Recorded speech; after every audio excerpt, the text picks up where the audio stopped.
গাল দিয়ে 10 নিউটনের একটা চর মেরেছে স্যার, আমার হাত লাল হয়ে গেছে স্যার, দেখেন এর বিচার করেন। तू समझा? हाँ। नहीं, तू समझा नहीं। তাহলে মনে করো তুমি তোমার বন্ধুর সাথে কথা কাটাকাটি করতেছো, একটা পর্যায়ে তোমার এমন রাগ হয়ে গেল, তুমি আর রাগ কন্ট্রোল না করে তাকে একটা থাপ্পড় মেরে বসলা, একটা চর মেরে বসলা। এরকম কেউ করো না? তো চর মেরে বসলা। এখন তোমার বন্ধু তো রেগে মেগে ফায়ার, সাথে সাথে আবার ক্লাসে স্যার চলে আসলো, ও তোমাকে উল্টা ঘুষি দিতেও পারলো না, চর মারতেও পারলো না।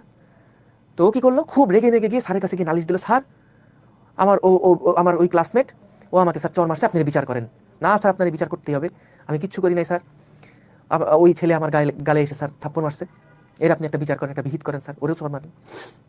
তারপর তুমি রাজার হালে গেলা, স্যার তোমার ডাকলে, এই তুমি এদিকে আসো, তুমি গেলা। তো স্যার তোমাকে বলবে, এই তুমি ওকে চর মারছো কেন, তুমি ওকে কেন ব্যথা দিছো, তুমি কেন ওর গালে চর মারছো, স্যার এটা বলবে।